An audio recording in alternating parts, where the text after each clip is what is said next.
Hello students, myself Jaimansa Vemuri. In this video, we are going to learn about the second part of data mining. Classification. Classification is the process of assigning the new data item into a pre-specified class. Okay, already specify చేసిన class కి ఒక new data item ని assign చేసే process ని classification అంటారు. Okay, క్లస్టరింగ్లో ఏమవుతుంది అంటే classes అనేవి క్రియేట్ చేస్తాము. క్లస్టరింగ్ ప్రాసెస్లో మనం క్లాసెస్ని క్రియేట్ చేస్తాము. In case of classification, the classes already exist and the new data item has to be placed in an existing class. Already exist అయిన క్లాస్లోకి మనం న్యూ డేటా ఐటమ్స్ని మనము ప్లేస్ చేస్తాము. In classification, the patterns present in the item or object are studied and then allotted to a particular class. Classification ప్రాసెస్లో ఏం జరుగుతుంది అంటే మనం తీసుకున్న ఐటమ్ కానీ ఆబ్జెక్ట్ యొక్క ప్యాటర్న్స్ని మనం స్టడీ చేసి ఏ పర్టిక్యులర్ క్లాస్కి అవి అలాట్ చేయాలి అనే దాన్ని చేస్తాము. Some of the most frequently used classification tools are, most ఫ్రీక్వెంట్గా మనం యూజ్ చేసే classification tools k-nearest neighbors algorithm, discriminant analysis, logistic regression, decision tree analysis. Okay, ఈ 4 algorithms అనాలిసిస్ గురించి బ్రీఫ్గా మనం ఈ వీడియోలో నేర్చుకుంటాము. k-nearest neighbor algorithm. KNN is a non-parametric lazy learning algorithm. Okay, ఈ k-nearest neighbor algorithmని non-parametric and lazy algorithm అంటారు. Its purpose is to use a database in which the data points are separated into several classes to predict the classification of a new sample element. Okay, new sample point యొక్క క్లాసిఫికేషన్ని predict చేయడానికి డేటాబేస్లో ఉన్న number of క్లాసెస్ని separate చేసుకుంటూ వెళ్తాము. Okay, I repeat, classification ఒక sample point యొక్క క్లాసిఫికేషన్ని predict చేయడానికి డేటాబేస్లో ప్రెజెంట్ అయి ఉన్న డేటా పాయింట్స్ని సెవెరల్ క్లాసెస్గా డివైడ్ చేసుకుంటూ వెళ్తాము. Okay, when it's a non parametric అంటే ఏంటి అంటే it does not make any assumptions అనమాట. అంటే మనకున్న డేటా డిస్ట్రిబ్యూషన్ మీద ఎనీ ఎజంప్షన్స్ ఉండవు దానికి. ఓకే, అంటే ఏంటి, ఓన్లీ డేటా యొక్క స్ట్రక్చర్ని బేస్ చేసుకుని మాత్రమే క్లాసిఫికేషన్ జరుగుతుంది. A data item is classified by the majority vote of its neighbors. Okay, the name itself says k-nearest neighbor algorithm.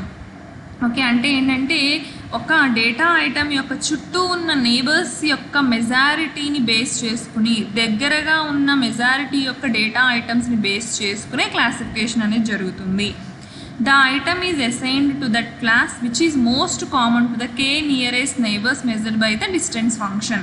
Distance function అనే దాన్ని యూజ్ చేసుకుని దగ్గరగా ఉన్న అంటే కే వాల్యూకి దగ్గరగా ఉన్న నియరెస్ట్ నేబర్స్ని బేస్ చేసుకుని క్లాసిఫికేషన్ జరుగుతుంది. The distance function can be calculated by using multiple available functions. Okay, distance function అనేది నెంబర్ ఆఫ్ ఫంక్షన్స్ ఉన్నాయి, వాటిని బేస్ చేసుకుని ఫైండ్ అవుట్ చేస్తాము. ఇక్కడ మనం యూజ్ చేసేది Euclidean distance formula. This is the Euclidean distance formula. D equal to root sigma I equal to 1 to n xi minus yi whole square అనమాట. అంటే ఏంటి, ఈ డిస్టెన్స్ ఫార్ములాని ఫైండ్ అవుట్ చేసి మనకు వచ్చిన వాల్యూని బేస్ చేసుకుని నియరెస్ట్ అల్గారిథం బేస్లో మనము డేటా ఐటమ్స్ని క్లాసిఫై చేసుకుంటాము. Here xi predictors of the record x as x1 x2 x3 so on. y అంటేనేమో ప్రిడికేటర్స్ of y1 y2 y3 values అనమాట. అంటే ఎక్స్కి వైకి 0 నుంచి వాల్యూస్ తీసుకుంటూ మనం ప్రిడికేట్ చేసుకుంటూ వెళ్తాము. The greater the value of K the better is the classification. K value ఎంత ఎక్కువగా ఉంటే క్లాసిఫికేషన్ అనేది అంత బెటర్గా ఉంటుంది. KNN algorithm is based on feature similarity. ఇంకొక పాయింట్ ఏంటంటే ఈ KNN ఆల్గారిథం అనేది ఫీచర్ సిమిలారిటీ మీద బేస్ అయి ఉంటుంది. అంటే ఒకే రకంగా ఉన్న డేటా ఐటమ్స్ ఫీచర్స్ సేమ్గా ఉంటే కనుక వాటిని మనం క్లాసిఫై చేయడానికి ఈజీగా ఉంటుంది. Here we have an example. డయాగ్రామ్లో మనం చూసినట్టయితే there are 2 types of classes. ఒకటి రెక్టాంగిల్ బ్లూ కలర్లో రిప్రజెంట్ చేసాము, 2 ట్రయాంగిల్ రెడ్ కలర్లో. Class 1 okay blue rectangles, and class 2 red triangles. ఇక్కడ మనం చూసినట్టయితే ఇన్సైడ్ సర్కిల్లో ఒక క్లాసిఫికేషన్ జరగాలి for the first blue squares or the second class red triangles. ఒకవేళ కే వాల్యూ కనుక 3 అయితే కనుక ఓకే, ఈ కే వాల్యూ కనుక 3 అయితే ఓకే, ఈ సెకండ్ క్లాస్కి మనము డిఫైన్ చేస్తాము. ఓకే, సెకండ్ క్లాస్కి డిఫైన్ చేయడం అంటే హియర్ 2 రెడ్ ట్రయాంగిల్స్, ఒక ఇన్నర్ సర్కిల్లో ఒక బ్లూ రెక్టాంగిల్ ఉందన్నమాట. ఓకే, కే వాల్యూ కనుక మనకు అవుట్ సైడ్ ద సర్కిల్ తీసుకుంటే ఈ సర్కిల్ లోపల ఉన్న క్లాసెస్ని కంబైన్ చేస్తాము. ఒకవేళ కే వాల్యూ 5 అయితే కనుక ఓకే, కే వాల్యూ 5 అయితే అంటే ఏంటి, కే వాల్యూ ఇక్కడ 3 ఇక్కడ 1 అని చెప్పుకున్నాం. ఇక్కడ 3 కనుక చూడండి, ఇక్కడ 1 3 ఎలా ఇస్తాము అంటే here 1 value, so the K value 1. 3 అంటే 1 2 3. దీని తర్వాత వచ్చే సర్కిల్కి 1 2 3 4 5 అనమాట. ఇప్పుడు కే వాల్యూ 5 అయితే కనుక మనం వాటిని కలుపుకుంటాము, ఈ 3 బ్లూ రెక్టాంగిల్స్ని ఈ 2 ట్రయాంగిల్స్ని కలుపుతాము అనమాట. ఇలా మనం కే వాల్యూ ఫైండ్ అవుట్ చేసి ఓకే, మన నియరెస్ట్ అల్గారిథమ్స్ని యూస్ చేసుకుని డిస్టెన్స్ ఫార్ములా యూస్ చేసుకుని మనము క్లాసిఫై చేసుకుంటాము. KNN can be used for classification. The output is a class membership. Okay, output ఏంటి, ఆ క్లాస్లో ఒక మెంబర్ అవ్వడం అనమాట. An object is classified by a majority vote of its neighbors. Okay, object అనేది ఎలా క్లాసిఫై చేస్తాము అంటే దానికి నియరెస్ట్గా ఉన్న నైబర్స్ యొక్క మెజారిటీ ఓట్ని బేస్ చేసుకుని with the object being assigned to the class most common among it's K nearest neighbours. అంటే properties values సేమ్గా ఉంటే కనుక దగ్గరగా ఉన్న నియరెస్ట్ ఎలిమెంట్ని బేస్ చేసుకుని మనకి క్లాసిఫికేషన్ జరుగుతుంది. Okay, this algorithm is also used for regression. Regression అంటే ఏంటి అంటే ఓకే, మనం ఏం చెప్పుకున్నాం, క్లాసిఫికేషన్కి అవుట్పుట్ ఏమని చెప్పుకున్నాం, ఆ క్లాస్లో మెంబర్ అవ్వడం. రిగ్రెషన్లో ఏంటి అంటే output is the value for the object, ఆ ఆబ్జెక్ట్ యొక్క వాల్యూ అవుట్పుట్గా వస్తుంది. అంటే ఏంటి, ప్రిడికేషన్స్ యూస్ చేసుకుని ప్రిడిక్ట్ చేసుకుంటూ మనం వాల్యూస్ని తీసుకుంటాము. This value is the average of the values of its K nearest neighbours. Okay, రిగ్రెషన్లో ఏం చేస్తామంటే కే నియరెస్ట్ నైబర్ యొక్క వాల్యూస్ అన్నిటినీ యావరేజ్ చేస్తాము. ఓకే, ఇప్పుడు సపోజ్ 5 కే వాల్యూస్ ఉన్నాయనుకోండి, వాటన్నిటిని ప్లస్ చేసి బై 5 యావరేజ్ వేస్తాం అనమాట. ఆ వాల్యూ అనేది రిగ్రెషన్ యొక్క output. Some of the applications for KNN algorithm examples ఏంటి అంటే క్రెడిట్ రేటింగ్స్ అనమాట. సపోజ్ ఇప్పుడు ఎవరైనా ఒక కస్టమర్ అనేవాడు క్రెడిట్ కార్డ్ తీసుకోవాలి అనుకోండి, there are some calculations for that bank. అంటే ప్రీవియస్గా యూజ్ చేసిన కస్టమర్స్ యొక్క ఫినాన్షియల్ ట్రాన్సాక్షన్స్ని వాళ్ళ యొక్క రేటింగ్స్ని బేస్ చేసుకుని ఒక న్యూ అప్లికెంట్కి వీళ్ళు ఎస్టిమేట్ చేస్తారు. అలానే బ్యాంక్లో లోన్ తీసుకునేటప్పుడు ఇప్పుడు ఒక పర్సన్ వెళ్ళి లోన్కి ఎలిజిబుల్లా కాదా అనేది ఎలా తెలుస్తుంది అంటే ప్రీవియస్గా తీసుకున్న వాళ్ళు, లోన్ పే చేసిన వాళ్ళు వాళ్ళ యొక్క ప్రిడిక్షన్స్ తీసుకుని ఓకే, వాళ్ళ యొక్క క్వాలిటీస్ అన్నిటిని తీసుకుని ప్రిడిక్ట్ చేస్తారు. అలానే ఎలక్షన్స్ టైంలో అంటే ఒక పర్టిక్యులర్ ఓటర్ అనేవాడు ఏ పార్టీకి ఓటేస్తాడు, తను ఓటు వేస్తాడా వేయడా, ఇలాంటి ప్రిడిక్షన్స్. ఇంకా అలానే ఇమేజ్ రికగ్నిషన్లో కానీ హ్యాండ్ రైటింగ్ డిటెక్షన్లో కానీ కే నియరెస్ట్ అల్గారిథమ్ అనేది ఉపయోగపడుతుంది. Second one, discriminant analysis. Discriminant analysis is one of the data mining techniques used to differentiate a single classification variable using multiple attributes. ఒక సింగిల్ క్లాసిఫికేషన్ వేరియబుల్ని multiple attributes use చేసుకుని differentiate చేస్తాము. This analysis is also assigns observations to one of the pre-defined groups based on the knowledge of the multiple attributes. ఆ multiple attributes యొక్క నాలెడ్జ్ని base చేసుకుని already pre-defined groups ఏవైతే ఉన్నాయో వాటి యొక్క అబ్జర్వేషన్స్ని అసైన్ చేస్తుంది. Discriminant analysis is used for the following purposes. Classification of a group of people or object into categories. Classification అంటే ఏంటి, ఒక గ్రూప్ ఆఫ్ పీపుల్ని కానీ ఆబ్జెక్ట్ని కానీ కేటగిరీస్గా డివైడ్ చేయడం based on the similar qualities. Examining if there or any significant differences between the groups created. Okay, అంటే మనము differentiate చేసిన గ్రూప్స్ మధ్య ఏమన్నా సిగ్నిఫికెంట్ డిఫరెన్సెస్ ఉన్నాయా లేదా అనేది ఎగ్జామిన్ చేస్తాము. Develop the discriminant function that explains or discriminate between the different categories. ఒక discriminant ఫంక్షన్ని డెవలప్ చేస్తాము. అది ఏం చేస్తుంది అంటే డిఫరెంట్ కేటగిరీస్ మధ్య ఉన్న డిఫరెన్సెస్ని ఎగ్జామిన్ చేస్తుంది. లాస్ట్గా ఏం చేస్తాము, క్లాసిఫికేషన్ అనేది ఎంత యాక్యురేట్గా ఉన్నది అనేది ఇవాల్యుయేట్ చేస్తాం. Okay, when only 2 categories of different variables are created then it is referred to as a 2 group discriminant analysis, and more than 2 categories are developed, it is called as multiple discriminant analysis. అంటే ఏంటంటే 2 categories మధ్య కనుక ఈ discriminant analysis మనం చేస్తే అది ఏమవుతుంది, 2 group discriminant analysis అవుతుంది. 2 కన్నా ఎక్కువ గ్రూప్స్ని, ఎక్కువ కేటగిరీస్ని కనుక మనము పెట్టుకుని డెవలప్ చేస్తే that is called as multiple discriminant analysis. Okay, this is the linear equation for discriminant analysis. Di equal to b0 plus b1 x1 plus b2 x2 plus and so on bk xk. Okay, di అంటే ఏంటి అంటే the score on the discriminant function i ఫంక్షన్లో discriminant score. b1 b2 values అనేవి discriminant coefficients, b0 అనేది constant value, x1 x2 and so on xk అనేవి independent variables. This is the equation for finding the discriminant function. The steps in conducting discriminant analysis. The discriminant analysis starts with identifying the dependent or independent variables. Discriminant analysis అనేది variable డిపెండెంటా independent అనే దాంతో ఐడెంటిఫికేషన్తో start చేస్తాము. Thereafter the discriminant function coefficients are determined through linear equation. మనం ఇందాక చెప్పుకున్న linear equation base చేసుకుని ఓకే మన డిస్క్రిమినెంట్ ఫంక్షన్ యొక్క కోఎఫిషియెంట్ని డిటర్మైన్ చేసుకుంటాము. The third one logistic regression. ఇందాక మనం చెప్పుకున్నాం రిగ్రెషన్ అంటే ఏంటి అంటే కే వాల్యూస్ అన్నిటినీ బేస్ చేసుకుని ఒక అవుట్పుట్ వాల్యూని ఫైండ్ అవుట్ చేయడం. Logistic regression is a kind of multivariant technique that is applied on a database that is a complex and comprehensive. Okay, ఒక డేటాబేస్ మీద మల్టీవేరియంట్ టెక్నిక్ని కనుక మనం అప్లై చేయగలిగితే దాన్ని లాజిస్టిక్ రిగ్రెషన్ అంటారు. ఇట్ ఈస్ వెరీ కాంప్లెక్స్ అనమాట.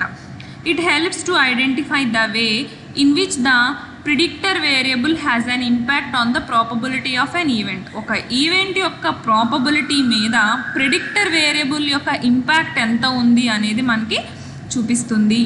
It is particularly useful when any business problem can be reduced to a binary choice problem. ఇది ఎందుకు యూజ్ అవుతుంది అంటే ఒక బిజినెస్ ప్రాబ్లం అనేది it should be reduced to a binary choice problem. Since the logistic regression deals in just binary outcomes. ఈ logistic రిగ్రెషన్లో ఏమవుతుంది, ఒక పెద్ద బిజినెస్ ప్రాబ్లమ్ని మన లాజిస్టిక్ రిగ్రెషన్ని యూజ్ చేసుకుంటే మనకి అవుట్పుట్ అనేది 0s and 1s తెలుపుతుంది. అంటే ఏంటి, అవుట్పుట్ అనేది ఎలా ఉంటుందంటే 1 or 0, where 1 signifies the success and 0 signifies the failure. In case of an independent variable the logistic regression ఎలా రాస్తాము అంటే probability of event equal to e power b0 plus b1x by 1 plus e power b0 plus b1 plus x. Okay, this is the formula. ఇక్కడ b0 అండ్ b1 అనేవి ఏంటి అంటే estimated coefficients అనమాట. x is the independent variable, e is the base of the natural algorithm, that value is 2.718. Okay, ఇలా independent variable కేసులో ఈ formula use చేసుకుని మనము ప్రాబబిలిటీని ఫైండ్ అవుట్ చేస్తాము. మోర్ దాన్ 1 ఇండిపెండెంట్ వేరియబుల్ ఉందనుకోండి, అప్పుడు e power z by 1 plus e power z రాసుకుంటాము. హియర్ z ఈక్వల్ టు మనము లాస్ట్ టైం చెప్పుకున్న b0 plus b1 x1 plus b2 x2 plus and so on bk xk అనమాట. అంటే మనం second టైప్లో చెప్పుకున్న ఫార్ములా ఇక్కడ z ప్లేస్లో యూజ్ అవుతుంది. మ్యాథమెటికల్గా ఈ ఫార్ములాని ఎలా రాస్తారు అంటే 1/1 ప్లస్ e పవర్ z. అంటే ఒక ఇండిపెండెంట్ వేరియబుల్ ఉన్నప్పుడు ఒక formula, more than 1 independent variable ఉన్నప్పుడు ఈ ఫార్ములా యూజ్ చేస్తాము. యూజువల్గా లాజిస్టిక్ రిగ్రెషన్ అనాలిసిస్లో ఏమవుతుంది అంటే the parameters of the model are estimated using the maximum likelihood method. Maximum likelihood మెథడ్ని యూజ్ చేసుకుని వాల్యూస్ అనేవి పారామీటర్స్ అనేవి ఎస్టిమేట్ చేసుకుంటాము. If p is the probability of occurrence of any event, the probability of non-occurrence of the event is called odds. p అనేది మన event అక్కర్ అవ్వడానికి ప్రాబబిలిటీగా చెప్పుకుంటే even అనేది నాన్ అక్కరెన్స్ అవ్వడానికి ఫార్ములా ఆడ్స్ అంటారు. Odds equal to p/1 minus p అనమాట. Okay, the logistic regression of the odds is defined as follows. Odds equal to p/1 minus p. Okay, ఈ logistic రిగ్రెషన్లో ఈ formulas అన్ని నేర్చుకుంటే సరిపోతుంది. Next one, decision tree analysis. Decision tree happens to be the most common and the oldest classification tool. ఈ decision tree analysis అనేది oldest tool అనమాట. ఇది ఎలా ఉంటుంది అంటే ఒక ట్రీ లైక్ గ్రాఫ్ మోడల్ లాగా ఉంటుంది. ఇది ఎలా ఇవాల్యుయేట్ చేస్తుంది అంటే the probability and the consequence of each decision. అంటే ఈచ్ డెసిషన్ యొక్క ప్రాబబిలిటీని, ఆ డెసిషన్ తీసుకోవడం వల్ల కాన్సిక్వెన్స్ని ఇది ఎస్టిమేట్ చేస్తుంది. It breaks down complicated decisions into simpler and easy to understand scenarios. మనకి తెలుసు డెసిషన్ ట్రీ అంటే ఏంటంటే ట్రీ లైక్ స్ట్రక్చర్లో ఉంటుంది. ఒక పెద్ద పార్ట్ని మనము రూట్ నోడ్ నుంచి డివైడ్ చేసుకుంటూ వెళ్తాం. ఇలా అవ్వడం వల్ల కాంప్లికేటెడ్ డెసిషన్స్ అనేవి సింపుల్గా ఈజీగా అండర్స్టాండ్ చేసుకోవడానికి యూజ్ అవుతాయి. It follows a hierarchical structure where the analysis start from the root node. Okay, root node నుండి అనాలిసిస్ స్టార్ట్ అవుతుంది. సో దీన్ని హైరారికల్ స్ట్రక్చర్ అంటారు. From there it branches into internal node. Okay, root node నుంచి ఏమవుతుంది అంటే internal nodes నుంచి ఒక్కొక్క దాని నుంచి సింగిల్ అవుట్కమ్ నోడ్ ఉండొచ్చు, డబుల్ అవుట్కమ్ లేయర్ ఉండొచ్చు అనమాట. The leaf node which has input coming from the internal node but has no outgoing node. Okay, root నోడ్ని పేరెంట్ నోడ్ అని కూడా అంటారు. రూట్ నోడ్ నుంచి మనకు వచ్చే ఇంటర్నల్ నోడ్ నుంచి బ్రాంచెస్ వెళ్తూ ఉంటాయి.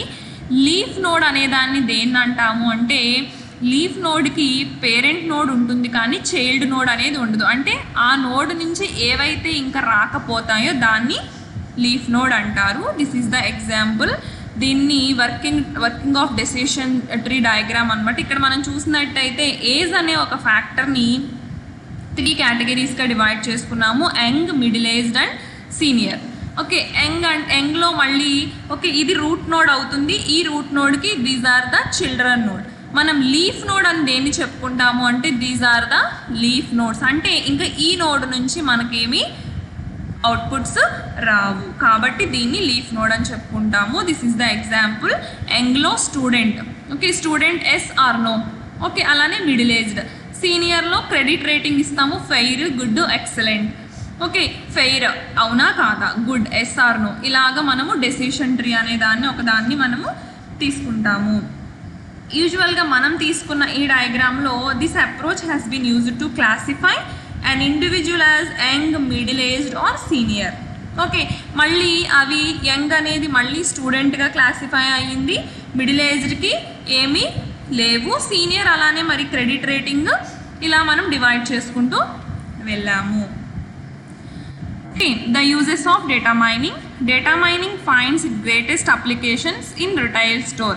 రిటైల్ స్టోర్లో ఈ డేటా మైనింగ్ అనేది ఎక్కువ యూజ్ అవుతుంది. డేటా మైనింగ్ అనేది it is a very powerful tool in hands of marketing manager where he can make some general observations like spotting the sales trend or perform some specific actions like design 1-to-1 marketing and design personalised messages to engage the customers full with the organisation. Okay, data mining అనేది ఒక powerful tool. ఎందుకు అంటే మనం already market basket అనాలిసిస్లో కానీ క్లాసిఫికేషన్లో కానీ చెప్పుకున్నట్టు రిటైలర్కి, మేనేజర్కి డైరెక్ట్గా కస్టమర్స్ యొక్క నీడ్, కస్టమర్స్ యొక్క ఆలోచన తెలిసినప్పుడు ఏమవుతుంది అంటే మనం ఈజీగా డిజైన్ చేసుకోవడానికి, వాళ్ళకి అవైలబుల్గా ఆఫర్స్ ఉంచడానికి, మన స్టోర్ని మనం డిజైన్ చేసుకోవడానికి, వాళ్ళతో ఈజీగా కాంటాక్ట్ అవ్వడానికి బాగుంటుంది. Okay, there are some chief uses of data mining. Market segmentation.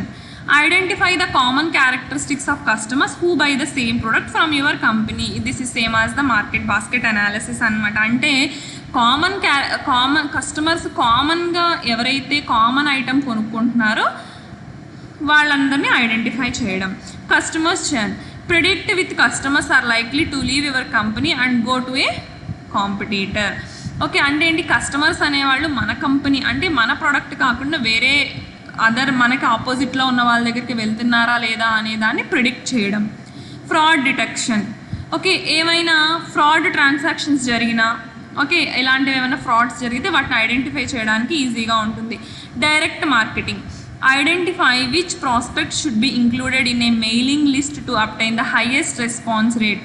అంటే హైయెస్ట్ రెస్పాన్స్ రేట్ రావడానికి ఎలా కమ్యూనికేట్ అవుతాము అనేది చెప్తుంది. Interactive marketing. Predict what each individual accessing A website is most likely interested in seeing. అంటే ఏంటి, ఇప్పుడు ఒక ఆర్గనైజేషన్కి సంబంధించిన వెబ్సైట్ని కస్టమర్ అనేవాడు ఏ పర్స్పెక్టివ్లో చూస్తున్నాడు, ఒక్కొక్క ఇండివిజువల్ ఎలా యాక్సెస్ చేస్తున్నారు, ఏ ఐటమ్స్ని చూస్తున్నారు అనేది ప్రిడిక్ట్ చేయడం. Market basket analysis, understand what products or services are company purchased together. అంటే ఏ టైప్ ఆఫ్ పర్చేజ్ని కలిపి కంపెనీ అనేది సేల్ చేయగలుగుతుంది అనేది తెలుసుకోవడం. Trend analysis, reveal the difference between the typical customer this month and last month. అంటే ఏంటంటే ఈ మంత్కి లాస్ట్ మంత్కి కస్టమర్స్ రేటింగ్ ఎలా ఉంది, నెంబర్ ఆఫ్ కస్టమర్స్ ఎలా ఉన్నారు అనేది అనాలిసిస్ చేయడం. Automated prediction of trends and behaviours. Okay, data mining automates the process of finding predictive information in a large database. అంటే మనకి డైలీ అప్డేట్ చేసుకోవడానికి, వీక్లీ మంత్లీ అప్డేషన్స్కి ఈజీగా, ప్రిడిక్షన్స్ ఈజీగా ఉండే విధంగా డేటాబేస్ అనేది ఉండాలి. The summary for this video: the classification concept of data mining, k-nearest neighbor algorithm, discriminant analysis, logistic regression and decision tree analysis. These are the reference textbooks. Thank you.